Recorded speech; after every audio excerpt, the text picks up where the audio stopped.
तीन भाग्यशाली लड़के। परी कहानी। एक गांव में एक बूढ़ी दादी रहती थी। उसके 3 पोते थे जिनका पालन पोषण उसने बड़ी कठिनाई से किया था। उसके तीनों पोते शहर में जाकर रहने लगे थे। बूढ़ी दादी की उम्र ढल चुकी थी। जब बूढ़ी दादी महसूस करने लगी कि उसका अंतिम समय निकट आ गया है, तब बूढ़ी दादी ने एक दिन अपने पोतों को बुलाकर कहा, पुत्रों, मुझे लगता है कि मेरा अंतिम समय आ गया है। मैं चाहती हूँ जब मैं इस दुनिया से जाऊँ तो तुम तीनों सुख समृद्धि से अपना जीवन जियो। इसलिए मैं मरने से पहले तुम तीनों को कुछ देना चाहती हूँ। मैं जो कुछ तुम्हें दूंगी वो कीमती तो नहीं है, पर ये तुम पर निर्भर करेगा कि तुम मेरी दी हुई चीजों से क्या फायदा उठाते हो। मैं चाहती हूँ कि तुम जाकर ऐसी जगह ढूंढो जहाँ मेरे दिए हुए चीजों का सही इस्तेमाल हो सके और तुम्हारी खुद की किस्मत बन सके।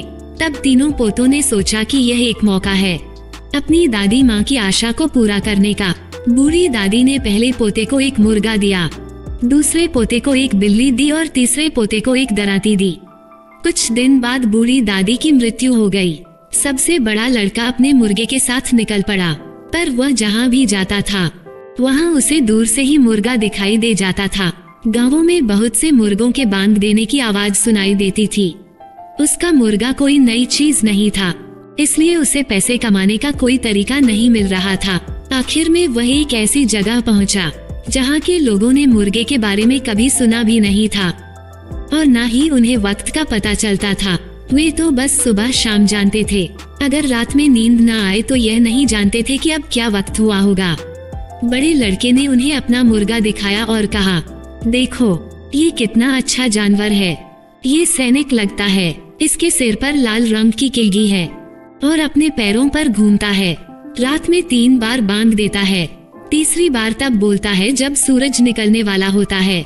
यही नहीं, कभी कभी वह दिन में भी चिल्लाता है, जिससे ये पता चलता है कि मौसम बदलने वाला है। गांव के लोग बेहद खुश हुए। वे पूरी रात नहीं सोए। मुर्गे ने पहली बांग 2 बजे दी, फिर 4 बजे और तीसरी बांग सुबह 6 बजे दी। तो गांव के सभी लोग बेहद खुश हुए। फिर उन्होंने उस लड़के से पूछा, क्या यह मुर्गा बिकाऊ है और अगर है तो कितने में बेचोगे? लड़का बोला, इतना सोना जो गधे पर लादा जा सके। वे एक सुर में बोले, ऐसे जानवर के लिए ये ठीक कीमत है, और उसकी मांग पूरी करने को तैयार हो गए। जब वो अपनी दौलत के साथ घर लौटा तो उसके दोनों भाई ताज्जुब में पड़ गए। फिर दूसरा बोला, अब मैं जाऊंगा, देखता हूँ मेरी दराती इतना धन दिलवा सकेगी या नहीं।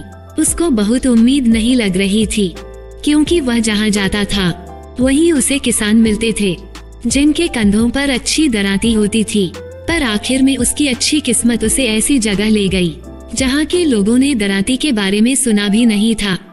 वहाँ जब फसल तैयार होती थी तो लोग खेतों में जाकर फसल को खींच खींच कर उखाड़ते थे, पर इसमें बहुत मेहनत करनी पड़ती थी और काफी खेती बर्बाद हो जाती थी।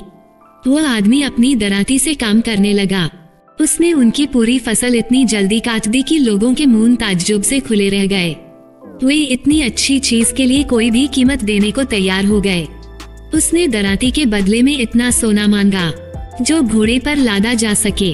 अब तीसरे भाई की इच्छा हुई कि उसकी बिल्ली उसके किस काम आएगी। पहले उसके साथ भी वही हुआ जो उसके बड़े भाइयों का हुआ था। बड़े शहर में उसे कोई सफलता नहीं मिली। हर जगह बहुत सी बिल्लियां थीं। वहाँ बिल्लियां इतनी ज्यादा थीं कि उनके बच्चे पैदा होते ही लोग उन्हें पानी में डुबोकर मार देते थे। आखिर वह ऐसी जगह पहुंचा जहाँ के लोगों ने बिल्ली कभी देखी ही नहीं थी।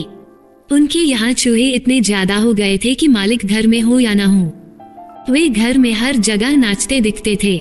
जहाँ देखो वहीं लोग इसी बारे में शिकायत कर रहे होते थे। राजा भी चूहों को महल से बाहर नहीं निकाल पा रहा था। महल के हर कोने में चूहे ची ची करते रहते थे। सब सामान कुतर रहे थे। बिल्ली के लिए यह बढ़िया जगह थी।